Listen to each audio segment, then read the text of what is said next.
Hi, I'm Jennifer. So, an average teenager living with her parents. My childhood was amazing. The three of us lived well enough, with my father working in the fields and my mother taking care of the household. But my blissful life didn't last. The drought arrived, like every year in the rural town I lived in. The wallets of the small community dried up as well. Over those 3 months of drought, people went less to the store to buy food because they could not afford it. Teachers used their small amounts of money to buy snacks for those kids who went hungry. But soon, their wallets dried up as well. But my parents always made sure I believed everything was okay. What I did not know is that my father during that time would sneak out at night when I was sound asleep to work the night shift as a postman and come back just in time to sleep 1 hour before going to his day job. And my mother would wash people's clothing for money until her hands cracked and her knuckles bled. They did everything to make sure my lunches weren't scarce, and I didn't suspect a single thing. They were scared to introduce me to poverty. Every year, I watched my mom do something very interesting. Every once in a while, she and my father would take the money they saved up, and after buying a big load of vegetables, my mother would cook enormous amounts of delicious hot tomato soup, her specialty. She would open the doors to our house and feed everyone that came by. Families with many kids, kids alone, old folks, everyone. The community came alive and happy on those days, as everyone would huddle up in our front yard and talk as they enjoyed my mom's doing. She was the most generous soul around. And not only did she never let me starve, but she never let anyone starve as well. Years went by and I grew older. Soon enough, I began to realize that things were not what they seemed, that my princess fairy tale was over, and I needed to be confronted in the real world. My parents eventually grew older, and by the time I was in high school, I was babysitting my neighbor's kids, and my lunches soon grew scarce as well. Things got worse and worse. My mom got sick, incredibly sick. Money was not prevalent enough to afford her treatment. We didn't even have enough to pay more than rent and food for the month. She passed away before I left for college, leaving me and my father to figure life out by ourselves. My father was miserable. He missed her every single day. I always believed his heart was broken. Now I needed to stand on my own 2 feet. I ended up going to college. I had studied hard during my school years and had gotten a scholarship for a college near my small town. It was not Harvard, but it was good enough to give me a second chance. My father was put into a retirement home, so I was on my own with no money, with a void in my heart that I was not able to fix. I studied and worked in order to afford the basic needs. I had 2 jobs, one at a fast food restaurant, and I was also a babysitter. My days went by between books, kids, and flipping burgers, and that is how I went by. I really missed my fantasy childhood, having homemade lunches and living life with my only worry being what princess dress to wear during the day. I was tired. It was a Saturday afternoon, but not a regular one. It was my mother's birthday, and for once, I really looked forward to going home and getting a good lunch. Every year, I would save up enough to buy myself a special lunch on her birthday, almost as if it was a sort of gift. It was usually one of the only full meals I had that week, as everything I could afford to cook at home was rice and peanut butter and jelly sandwiches. I walked home, dragging my feet under the sun. I looked around me.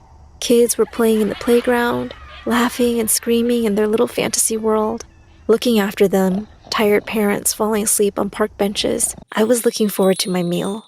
I had to study all night, and I hadn't eaten anything the night before. I just wanted to sit down and eat, and finally get a rest from my crazy life. I tried to keep my energy as I walked home, but my march was becoming slower. As I passed the gas station, I noticed something I hadn't seen in a while. A girl was sitting on the curb, with her head to her knees. Beside her, what looked like her only possessions laid in supermarket bags. Her hair was messy, and so were her clothes, and she looked exhausted and cold.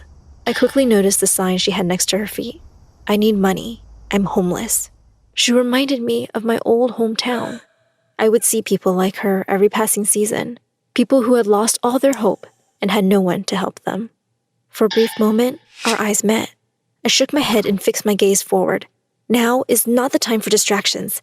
I have work to do and can't do it on an empty stomach. My home was close, and so I rushed there before I had time to think of something else. I sat down and opened my lunch. The warmth reminded me of home.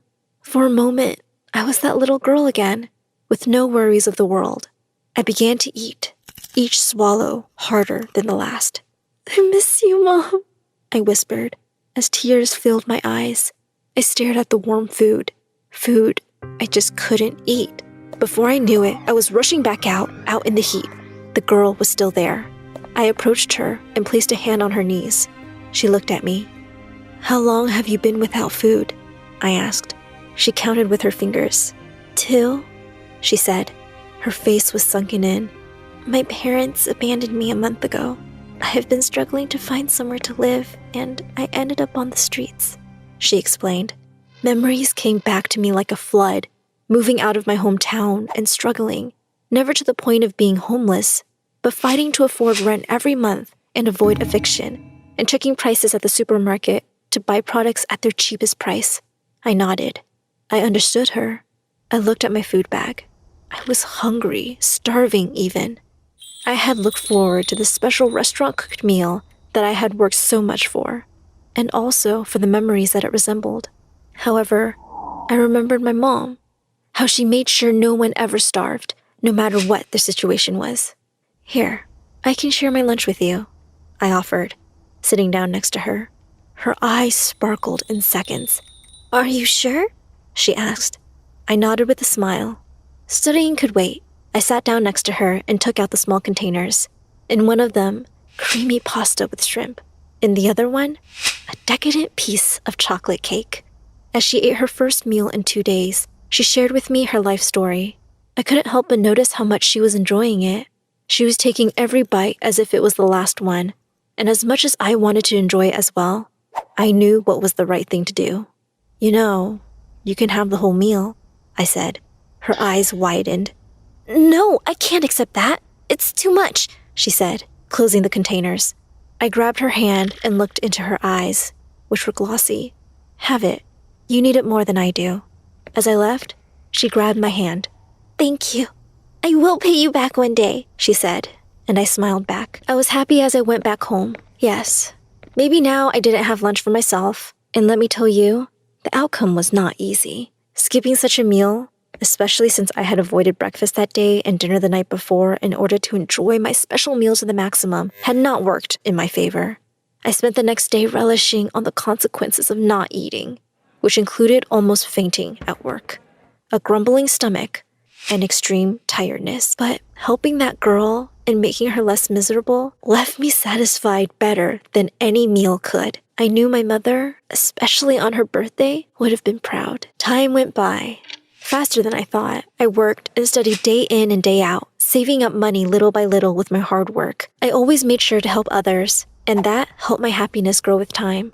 I tried to continue my mother's legacy. Soon enough, I graduated college. My life was starting to make sense. I found the love of my life and got married. We had one daughter, and she was the light of our eyes, the blinding light at the end of the dark tunnel. My father passed away soon after my daughter was born, but he died happy. I hadn't become any close to a millionaire, but my life was comfortable enough. And just like my childhood, we lived in a small town, in a small neighborhood, in a cozy house that was perfect enough for the 3 of us.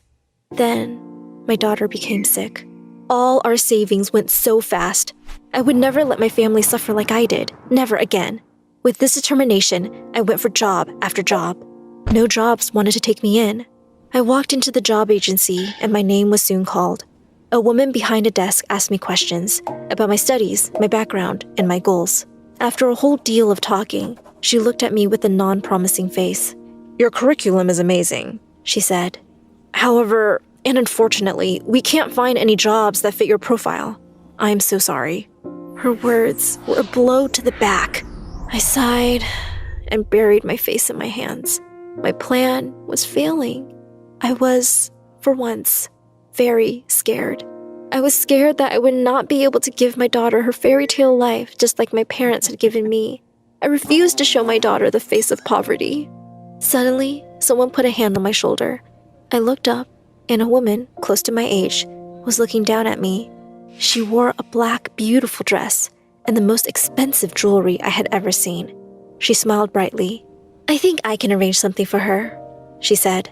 The lady behind the desk nodded and quickly left, and this mysterious woman sat in her place. Her eyes looked familiar. The sparkle was something I had seen before, but could not remember where. I want to know about you, she started. Tell me, who are you? She asked. I looked at her with curious eyes. This woman was mysterious. She had appeared right at the moment when I thought everything was lost. Could I even trust this woman? However, something told me that I needed to tell. So I sat up straight and began telling her my story.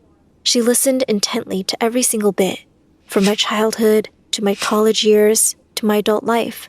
I told her about my parents, about my mother, and about how I wanted to be as generous and open-hearted as she once was. About my daughter, how I wanted her to live in a fantasy world. She nodded and smiled every step of the story without interruptions. She then asked me questions, the typical formal questions of any job interview. I answered truthfully. This is when I thought I was going to lose my chance. When I was done, she looked at me. She started. I knew you wouldn't ever change, she said with a bright smile. I raised an eyebrow in confusion, but before I could ask, she continued. I want to discuss working with you. She finally said those words that sounded like heaven to my ears. I would like to analyze giving you a position at the job agency. You are determined and ambitious, someone the agency definitely needs. I sighed in relief and smiled. I started crying. Everything was going to be fine. Thank you, I cried out with a huge smile. Thank you so much. I don't know how I'm ever going to pay you back, I said. You don't have to, she answered. After all, I told you I would pay you back one day. I looked at her with confusion. But we have never met before. What do you have to pay me for? She took my hand. A few years ago, I was homeless, abandoned, and hungry. You found me sitting at the curb of a gas station and gave me the only lunch you had instead of keeping it to yourself. You were my only glimpse of hope when I was abandoned by my own parents. You saved me. I was eternally grateful. My mind went blank. Images of that event were very vivid. She was the reason I wanted to be like my mother, always. She had been a girl like me. She knew what struggle looked like, what hunger looked like. Let's discuss the rest of it over dinner. What do you think? I accepted her invitation. I started small and worked my way up. Played it safe, never letting my ambitions get the better of me. Then, as my daughter recovered and we were stable, I began getting more involved, taking bigger risks, bringing her with me so I could teach her what I learned. She made herself at home and helped me in whatever ways she could. I know my mom would be proud. We organized big charity dinners and raised money to help during the drought. After some years, the job agency even decided to make a big donation to a homeless shelter that took care of everyone in my small community during the drought. I gave a big, enormous check to the owner of the shelter in an official announcement that made it on television. Everything around me began to make sense. Finally, I was back at my old home. But I was not that little girl anymore. I could make a difference. And that's what I did.